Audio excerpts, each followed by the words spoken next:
maybe it would be a more dominant performance? I knew he was going to be game. I thought it'd be a more dominant performance on my part, just because I've never really even been rocked at 45, so I'm not going to blame it on the cut. The dude caught me pretty good, but I'm not just going to go down and lay down and let you have it, so you're going to have to put me out all the way out. So talk about that weight cut a little bit. I mean, how did you feel tonight? I saw John Anik put out that tweet basically saying that you're running like 20 miles a day or something like that to make this weight. Yeah, the weight cut sucked. They always suck. It was equally as hard as making it to 45. I guess I was always making 45 harder on myself than I should have, but I just took it more serious. They sent me out to the PI back in January, the beginning of January, and they told me everything that I had to do, and they were like, man, you're not like a marathon kind of guy, so don't go running a bunch. And I was like, fuck that, I'm going to run 20 miles a day then. So I ran 20 miles a day, my weight started shedding off, and then, of course, these last 4 pounds, when I got to 140, I still felt fine. 138 still felt fine, but those last 2 pounds took a lot to come off. But, I felt fine in there tonight. Didn't get tired. He caught me some, but I feel like I recovered well, and just got to work on some things, but I feel like I'm going to be a force at 135. Why did you decide to make that choice? Was it to have something to do with the back-to-back losses, kind of just wanted to do something fresh? No. It wasn't my decision. It was my coach's, and then they talked to Sean Shelby, and he liked it, so I'm just fighting, so I'll do whatever they tell me to do. The lifestyle you have to sustain at 135, do you feel like that's a sustainable lifestyle for you? Yeah, don't drink, train, run 20 miles a day, started wrestling 2 hours a day too, adding on top of everything else. But I feel great. My body feels better than it was when I was drinking every day, so I might as well keep it up. Is that what you were doing at 145? Not like I was going out and partying every day, but I would drink a couple of beers. I don't drink any beers now. I hadn't had a beer in fucking forever. How is that? Then just that level of sobriety, I guess. What's the word I'm looking for? You gotta know what you want more. I don't give a fuck about drinking. Prioritize? Prioritize. I'm trying to be in here, trying to be a champ. I don't care about drinking that much, you know.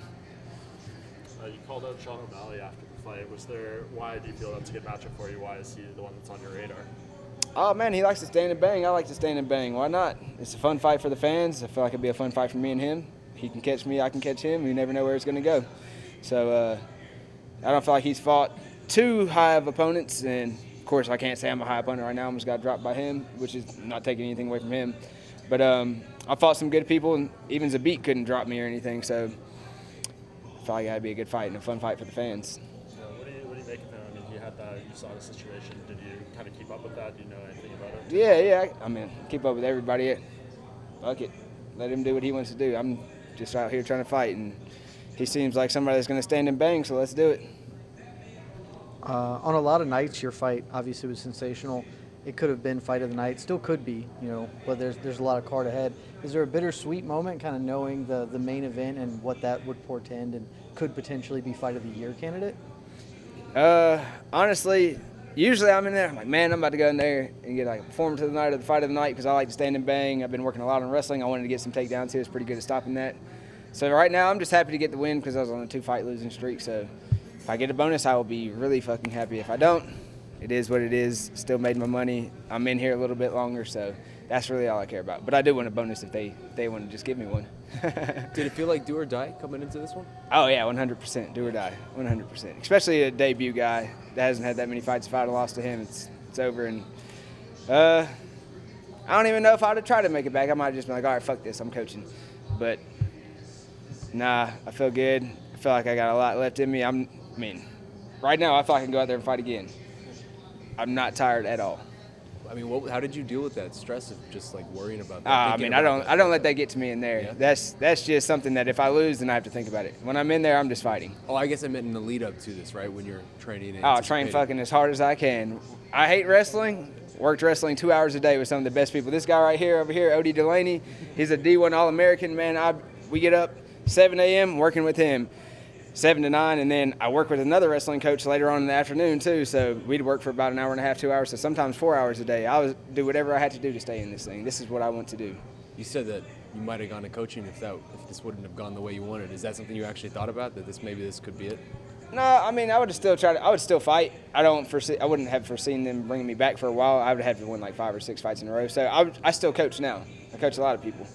And I would have just laid off from trying to do me as much and helped out some other people, and then I would have got back to where I was going to do. But, I mean, that wasn't something that I was trying to think about. I'm trying to come in here and win this fight. That's all I thought about. So. You train at Mississippi, right? Mm-hmm. You train with Jason Knight at Curiosity? Yeah, I coach Jason Knight. Oh, Coach Jason Knight. Yeah. Okay. Yeah, that's what I'm saying. I coach a lot of people. I'm his striking coach. Let's talk about that. Let's talk about the bare knuckle. Man, I used to tell people, I was like, man, if I went in the UFC, I'd take one of those, and I watched that fight, and I'm like, whoa.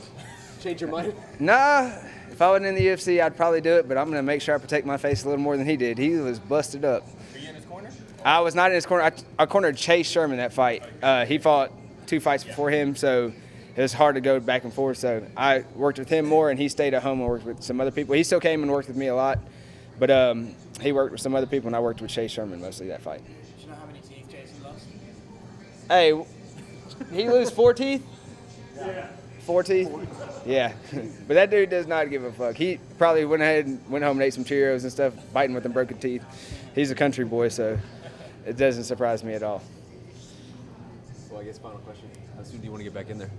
Man, I would love to get back in there as soon as they get me somebody. Whenever Sean O'Malley's back in there, if not, give me somebody before. I feel fine. Got this little cut or whatever that is. I mean, that doesn't need to heal up to me. They gave me a 30-day suspension.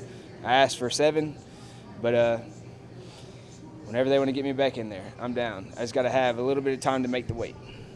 Perfect 2019. How many would you want? 2019, what's this, April? As many as I can get, 4, 5. I wanted 5 last year. They actually offered me 5, which would be tied for the record, but my son was born the same weekend, so I could not do it. And I tried to. She wouldn't let me. I was like, you don't know. I could bring some money home. We don't have to worry about him. We throw that to college. I tried to throw out everything to let me do it, but she wouldn't let me. So, I mean, I want to set that record one day. I don't know how easy that's going to be at 135 with the weight cut, but if I keep my weight down initially, because I started out at 167 over there when I first started going down to 35. So I'm staying around 155 now, so I'm already 12 pounds down from where I normally am. So I feel like I can make it a little easier. But, man, let me get 4 or 5 this year. I'm ready to go now. I got this little cut. I don't know why they gave me 30 days, but I'm ready. What did you say in the cage? What did you say you weighed tonight? Your weight tonight? I was 160. So 25 pounds. What is that? What is that? 25 pounds of you just drink 25 pounds of water? Or like, what is it like? Man, I don't know. Like I said, the weight cut was not super terrible, so it wasn't like it's like I need to put on as much as I can. I felt fine, pissed a lot, took a couple shits. It's just what my body wanted to go back up to, I guess. I wasn't trying to force anything. I wasn't trying to make myself smaller. Just what I went back to. Now, whenever I get out of here, I'm going to go drink tonight. We get back next week. I'm going to try to go back to staying around 155. I don't want to get too heavy just in case, 30 days sounds like a long time, but if I get back up to 167, it's a long cut for me. So I'm going to try to stay around in the 50s. Since you brought it up in your post-fight speech, who sits on the Iron Throne at the end of the season? Oh, man. Oh, good question. I'm hoping Jon Snow. He's probably my favorite on there. Alone? With someone? I don't see her making it that far, even though she's got the dragons, man. If it wasn't for her, for some reason I can't remember her name, the little sister that has the sword. Arya. I would have loved to see her be the queen. I don't foresee that ever being able to happen, but she's probably my favorite person on the whole show.